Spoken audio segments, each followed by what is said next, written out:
तो चलिए आज मैं आपको बताती हूँ कि पोषण ट्रैकर पर अब आपको आपके इसमें जितने भी लाभार्थी ऐड हैं आपको सभी का एफआरएस करना है।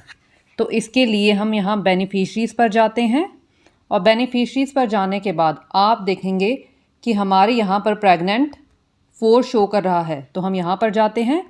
यहाँ पर जाने के बाद हम देखते हैं कि हमारी जो भी यहाँ पर ये प्रेग्नेंट हैं ये सभी महिलाएं हमारे राशन लेकर जाती हैं, यानी कि हमने इनका टीएचआर के लिए यस किया हुआ है। तो हम यहाँ पर टीएचआर एससीएम पर जाते हैं और टीएचआर एससीएम पर जाने के बाद आप देखेंगे कि हमारी प्रेग्नेंट जितनी भी ऐड हैं पोषण ट्रैकर पर हमने उन सब का एफआरएस किया हुआ है। तो आप इनको राशन यहाँ टीएचआर पर जाकर ही देंगे। तो हम टीएचआर पर जाएंगे और टीएचआर पर जाने के बाद आप अपने सभी लाभार्थियों का मोबाइल नंबर वेरीफाई कर लें। हालांकि जो अभी बिल्कुल लेटेस्ट वर्जन आया है पोषण ट्रैकर का, उसमें जो ये सब काम हम बाद में किया करते फ़ोन वेरिफिकेशन और एफआरएस का, वो उसमें अब पहले ही हो जाएगा। यानी कि जब आप किसी भी लाभार्थी को ऐड करेंगे तो आप सबसे पहले उसका मोबाइल नंबर वेरीफाई करेंगे, फिर उसका एफआरएस करेंगे, यानी कि पहले ई-केवाईसी और फेस कैप्चर करेंगे। उसके बाद ही रजिस्ट्रेशन का प्रोसेस शुरू होगा।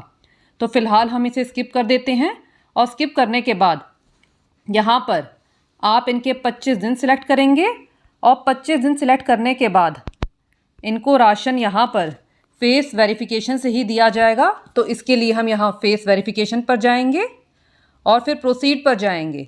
तो जैसे ही हम प्रोसीड पर जाते हैं हमारे फ़ोन का कैमरा ओपन हो जाता है। तो चलिए फ़िलहाल हम बैक जाते हैं और बैक जाने के बाद मैं आपको 1-2 बेनिफिशरीज़ का और दिखाती हूँ। तो आप यहाँ पर देखेंगे कि हमारी प्रेग्नेंट जितनी भी महिलाएं ऐड है उन सब का एफआरएस ऑलरेडी हो चुका है। अब हम एक बार बेनिफिशरीज़ में जाते हैं और लैक्टेटिंग का चेक करते हैं।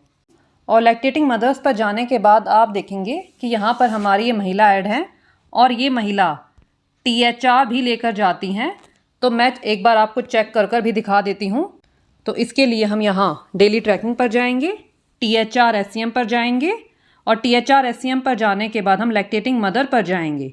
और यहाँ पर जाने के बाद आप देखेंगे कि यहाँ पर टीएचआर पर जाएंगे और टीएचआर पर जाने के बाद इनका मोबाइल नंबर वेरीफाई नहीं है। तो आप जितने भी आपके लाभार्थी हैं इन सब का मोबाइल नंबर वेरीफाई कर लें। तो हम देखते हैं कि हम यहाँ पर 25 डेज़ पर जाएंगे। 25 दिन सिलेक्ट करने के बाद हम फेस वेरिफिकेशन पर जाएंगे और जैसे ही आप फेस वेरिफिकेशन पर जाएंगे प्रोसीड का बटन इनेबल हो जाएगा।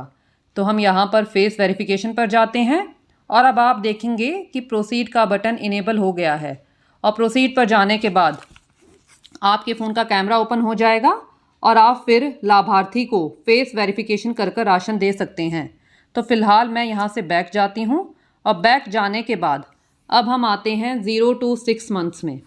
तो यहाँ पर 0 to 6 मंथ्स में आप यहाँ पर ध्यान दें कि हमारी जितनी लैक्टेटिंग मदर्स हैं 0 to 6 मंथ्स में हमारे उतने ही बच्चे ऐड होने चाहिए। मान लीजिए हमारी लैक्टेटिंग मदर्स 5 हैं तो हमारे 0 to 6 मंथ्स में भी 5 बच्चे ऐड होने चाहिए। हालांकि यदि किसी महिला के जुड़वा बच्चे होते हैं तो उस केस में 0 to 6 मंथ में हमारे 6 बच्चे हो सकते हैं। मान लीजिए मेरी लैक्टेटिंग मदर 5 हैं, 5 में से किसी एक महिला के जुड़वा बच्चे हो गए तो उस केस में हमारे 0 to 6 मंथ में 6 बच्चे हो जाएंगे। तो इनका एफआरएस करने के लिए हम यहाँ ये जो सर्कल है इस पर जाएंगे और इस पर जाने के बाद हम यहाँ जो लिखा हुआ है प्रोफाइल के नीचे e KYC and face capture for the beneficiary are incomplete which are important for enabling THR and SCM distribution. हालांकि ऊपर ये दिया हुआ है कि हमें जो ये करना है एफआरएस वो टीएचआर और एससीएम डिस्ट्रीब्यूशन के लिए ज़रूरी है। लेकिन अब आपने देखा होगा कि जो हमारा नया अपडेट आया है उसमें जब हम बेनिफिशियरी को ऐड करते हैं, चाहे हमारा कोई भी बेनिफिशियरी हो, वो टीएचआर लेकर जाता हो या ना लेकर जाता हो, हमें उनका एफआरएस करना ही होगा। तो इसके लिए हम यहाँ पर प्रोसीड पर जाएंगे और प्रोसीड पर जाने के बाद अभी प्रोसेसिंग चल रही है तो प्रोसीड पर जाने के बाद हमने इस बच्चे को खुद के माँ के आधार से ही ऐड किया हुआ है।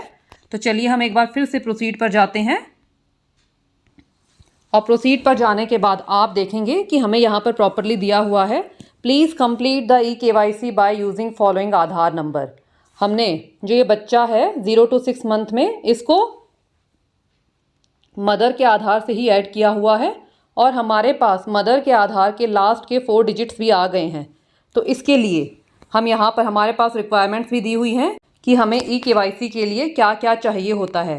तो सबसे पहले आधार कार्ड मस्ट है और बेनिफिशियरी फ़ोन हैंडी से मतलब यहाँ पर ये है कि उनके पास वो फ़ोन नंबर होना चाहिए जिस पर OTP जाएगा, यानी कि वो नंबर जो उनका आधार से लिंक है। तो आप सभी, आपके जितने भी लाभार्थी हैं जिनका आधार में मोबाइल नंबर अपडेट नहीं है, तो उन सबको अपना नंबर अपडेट करवाने के लिए कह दें। तो इसके लिए हम वही प्रोसीड पर जाएंगे और प्रोसीड पर जाने के बाद आप पहले लाभार्थी का यहाँ पर आधार नंबर डालेंगे, फिर ये captcha code as it is डालेंगे। और यदि आपको कैप्चा कोड पढ़ने में कोई समस्या होती है तो आप ये ट्राई अनदर कर इसे चेंज भी कर सकते हैं। तो हम ट्राई अनदर पर जाते हैं। ट्राई अनदर पर जाने के बाद आप इसे चेंज भी कर सकते हैं। तो फिर हम यहाँ से फिर नेक्स्ट पर जाते हैं। नेक्स्ट पर जाने के बाद जो लाभार्थी का आधार में रजिस्टर्ड मोबाइल नंबर है उस पर OTP जाता है, तो आप वो OTP डालेंगे, फिर कंटिन्यू करेंगे तो आपका eKYC प्रोसेस पूरा हो जाता है। और eKYC के बाद आपने फ़ोटो कैप्चर करना है। तो फिलहाल हम रिटर्न टू पोषण ट्रैकर, तो यहाँ से इसे येस कर देते हैं। येस करने के बाद हम यहाँ से बैक जाते हैं। बैक जाने के बाद अब मैं आपको 6 मंथ टू 3 ईयर के बेनिफिशरीज़ का बताती हूँ। 6 मंथ टू 3 ईयर, यहाँ पर हमारे जितने भी लाभार्थी जो THR लेकर जाते हैं उनका हमने सबका ऑलरेडी FRS कर दिया है, क्योंकि अब हम जो हमारे THR के लाभार्थी हैं उनको बिना FRS किए राशन नहीं दे सकते, क्योंकि पहले हमारे पास प्रोसीड विदाउट फेस ऑथेंटिकेशन का ऑप्शन आया करता, लेकिन लास्ट मंथ यानी कि जुलाई से वो ऑप्शन हटा दिया गया है। तो हमारे जितने भी लाभार्थी हैं 6 मंथ टू 3 ईयर में THR के, उन सबको हम THR FRS के बाद फेस ऑथेंटिकेशन कर ही देते हैं। अब 6 मंथ टू 3 ईयर में हमारे यहाँ पर एक बेनिफिशरी हैं दीपिका। तो हम यहाँ पर जो सर्कल बना हुआ है इस पर जाते हैं और इस पर जाने के बाद आप देखेंगे कि हमने इनका THR SCM ऑप्शन में नो किया हुआ है। तो इन सब लाभार्थियों का FRS आप कैसे करेंगे? तो इसके लिए आप प्रोफाइल में जाकर इन सभी लाभार्थियों का FRS करेंगे। तो इसके लिए हम यहाँ प्रोसीड पर जाएंगे। तो चलिए हम प्रोसीड पर जाते हैं और आप यहाँ पर ध्यान दें, हमने इन बच्चे को मदर के आधार से ऐड किया हुआ है। तो हमने यहाँ पर सारा प्रोसेस मदर का ही करना है, यानी कि eKYC और फेस कैप्चर हमने यहाँ पर मदर का ही करना है। तो चलिए आप यहाँ पर देखते हैं कि यहाँ पर लिखा भी हुआ है माँ का नाम और आधार के लास्ट के 4 डिजिट्स भी दिए हुए हैं। तो आप वही सेम प्रोसेस प्रोसीड पर जाएंगे। प्रोसीड पर जाने के बाद आप पहले लाभार्थी का आधार नंबर और कैप्चा कोड डालेंगे, फिर जो उनका मोबाइल नंबर आधार से लिंक है उस पर OTP जाएगा और वो OTP वेरीफाई करने के बाद आपका eKYC प्रोसेस पूरा हो जाएगा। तो चलिए हम यहाँ पर रिटर्न टू पोषण ट्रैकर पर जाते हैं। तो यहाँ से यस कर देते हैं। यस करने के बाद अब मैं आपको जो हमारे 3 ईयर टू 6 ईयर के बेनिफिशरीज़ हैं उनका बताती हूँ। तो इसके लिए हम यहाँ पर 3 to 6 ईयर में जाएंगे और 3 to 6 ईयर में जाने के बाद आप यहाँ पर ध्यान देंगे, हमने जो हमारे 3 to 6 ईयर के बेनिफिशरीज़ हैं यानी कि बच्चे हैं, हमने इनको देना HCM ही है। आप ये ना सोचें कि हम इनका FRS करेंगे तो हमें इन्हें THR देना है। हमने इन्हें देना HCM ही है, जो बच्चे हमारे HCM के लिए एलिजिबल हैं। अब मैं आपको बताती हूँ कि आप 3 to 6 ईयर के बेनिफिशरीज़ का FRS कैसे करेंगे। तो इसके लिए हम यहाँ पर ये लाभार्थी हैं आरजू यादव, यहाँ पर जाते हैं और यहाँ पर जाने के बाद आप देखेंगे कि यहाँ पर इनका THR SCM ऑप्शन में नो है।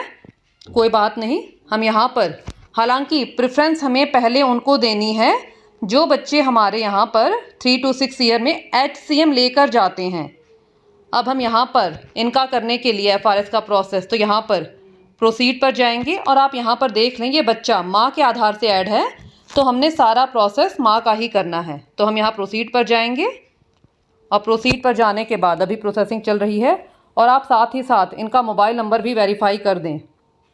अब जो नया अपडेट है यानी कि जो नया वर्जन है उसमें ये सभी काम पहले ही हो जाते हैं, मोबाइल वेरिफिकेशन और FRS का। ये दोनों प्रोसेस कंप्लीट होने के बाद ही हम बेनिफिशियरी को ऐड कर पाते हैं। तो हम यहाँ पर आप देखेंगे कि यहाँ पर माँ का आधार नंबर भी आ गया है, लास्ट के 4 डिजिट। तो आप वही प्रोसीड पर जाकर सारा प्रोसेस करेंगे। तो हम गो बैक जाते हैं और गो बैक जाने के बाद मैं आपको 1-2 बेनिफिशरीज़ का और दिखाती हूँ। तो फ़िलहाल हम बैक जाते हैं। अभी तक आपने जितने भी केसेस देखे उनमें बच्चा माँ के आधार से ऐड था, यानी कि बच्चा खुद के आधार से ऐड नहीं था। अब मैं आपको एक ऐसे बेनिफिशरी का दिखाती हूँ जिसमें बच्चा खुद के आधार से ऐड है, यानी कि सेल्फ आधार से ऐड है। तो इसके लिए हम यहाँ, ये हमारा बच्चा है अमन, तो इसके लिए इनका FRS करने के लिए हम यहाँ पर जो सर्कल बना हुआ है इस पर जाते हैं और इस पर जाने के बाद आप देखेंगे कि ये बच्चा मेरा खुद के आधार से ऐड है। तो बच्चा यदि खुद के आधार से ऐड होता है तो हमारे पास वहाँ पर 3 ऑप्शन आते हैं, वो अभी आप आगे देखेंगे। तो यहाँ पर हम प्रोसीड, इनका FRS करने के लिए हम प्रोसीड पर जाएंगे और प्रोसीड पर जाने के बाद हम देखते हैं हमारे पास 3 ऑप्शन आते हैं। अभी प्रोसेसिंग चल रही है, तो आप यहाँ पर फिर प्रोसीड करेंगे और प्रोसीड पर जाने के बाद आपने देखा कि ये बच्चा खुद के आधार से ऐड था। और आप सभी यहाँ पर गलती यही करते हैं, हमने किसी भी केस में, चाहे मेरा बच्चा 0 to 6 मंथ का हो, 6 month to 3 ईयर का हो या 3 to 6 ईयर का हो, आपने किसी भी केस में बच्चे का FRS नहीं करना है। यानी कि 3 to 6 ईयर में भी हमने बच्चे का FRS नहीं करना है। हमने यहाँ पर यदि बच्चे को खुद के आधार से ऐड किया हुआ है तो हमारे पास यहाँ पर 3 ऑप्शंस आते हैं, मदर, फादर, गार्जियन। तो आप यहाँ पर किसी एक को लेकर EKYC और फेस मैच यानी कि FRS का प्रोसेस कर सकते हैं। लेकिन विभागीय निर्देशानुसार यानी कि डिपार्टमेंट हमें ये कहता है, रेकमेंड करता है कि हमने सबसे पहली प्रेफरेंस माँ को ही देनी है। यदि माँ का आधार नहीं है या माँ के आधार से फेस ऑथेंटिकेशन करने में, FRS करने में दिक्कत हो रही है, तब हम फादर का आधार लेंगे। तो आप यहाँ पर ध्यान दें, आपने पहली प्रेफरेंस मदर को देनी है, सेकंड प्रेफरेंस आपने फादर को देनी है। वो भी आपने तब देनी है जब मदर के पास या तो आधार नहीं है या मदर है नहीं, यानी कि मदर की डेथ हो चुकी है, या मदर के आधार से FRS करने में प्रॉब्लम हो रही है, तब आप फादर का आधार चुनेंगे। और आपने सबसे लास्ट प्रेफरेंस गार्जियन को देनी है। तो आप सभी ध्यान दें, पहली प्रेफरेंस आपने मदर को देनी है, सेकंड प्रेफरेंस आपने फादर को देनी है, फिर गार्जियन को देनी है। तो आप यहाँ पर मान लीजिए मैंने यहाँ पर मदर को सिलेक्ट किया है, तो आप मदर का आधार डालकर ही सारा प्रोसेस करेंगे। यानी कि हम यहाँ पर मदर का आधार डालेंगे और फिर मदर की ही EKYC करेंगे और फेस कैप्चर करेंगे। तो फिलहाल हम यहाँ से गो बैक जाते हैं और गो बैक जाने के बाद आप यहाँ पर ध्यान दें, जो हमारे 3 से 6 साल के बच्चे हैं जो हमने FRS करना है, हमने इसमें भी पहली प्रेफरेंस, यानी कि पहली प्रेफरेंस से मतलब ये है कि जो बच्चे हमारे HCM लेकर जाते हैं हमने उनका FRS करना है।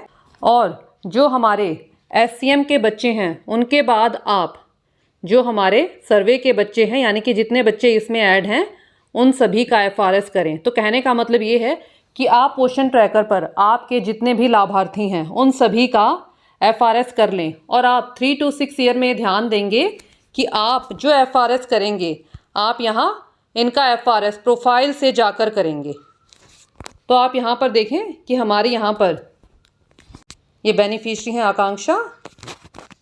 तो हम यहाँ पर सर्कल पर गए और आप यहाँ पर ध्यान देंगे कि यहाँ पर दिखा रहा है मोबाइल नंबर नॉट फाउंड, यानी कि इनका मोबाइल नंबर ऐड नहीं है या जो भी रीज़न है, तो आप यहाँ से इनका मोबाइल नंबर ऐड भी कर लें।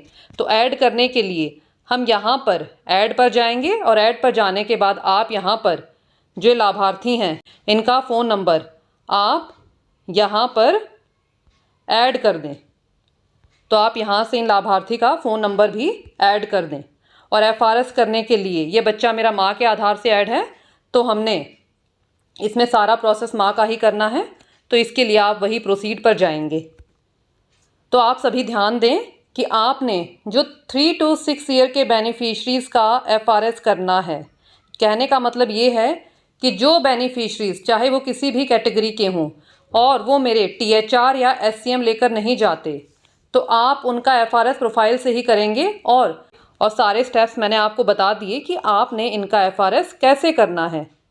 और 3 to 6 ईयर में आप ध्यान दें कि आप ये ना समझें कि हमने इनका एफआरएस किया है तो हमें इन्हें टीएचआर देना है। आपने 3 to 6 ईयर में जो भी हमारे बेनिफिशरीज़ एचसीएम के लिए एलिजिबल हैं, आपने उन सब को एचसीएम ही देना है। तो अब आपके जितने भी लाभार्थी हैं उन सभी का एफआरएस का प्रोसेस कंप्लीट कर लें। हालांकि जो हम नया बेनिफिशरी ऐड करेंगे उसमें हमें कोई समस्या नहीं होगी, क्योंकि हमारा जो न्यू बेनिफिशरी है चाहे वो किसी भी कैटेगरी का हो, वो हमारा ऐड ही तब होगा जब हम उसका पहले मोबाइल वेरिफिकेशन कर देंगे और उसके बाद फिर एफआरएस यानी कि eKYC प्लस फेस कैप्चर कर देंगे। तो नए बेनिफिशरी जो हम ऐड करेंगे यानी कि जो हमारे नए बेनिफिशरी ऐड होंगे उनमें हमें कोई समस्या नहीं होगी, लेकिन जो हमारे बेनिफिशरी पहले से ही ऐड हैं हमें उनका एफआरएस करना होगा। तो मैं उम्मीद करती हूँ कि वीडियो आपको क्लियर हो गया होगा, और यदि आपके कोई डाउट्स हैं तो आप कमेंट्स में पूछ सकते हैं।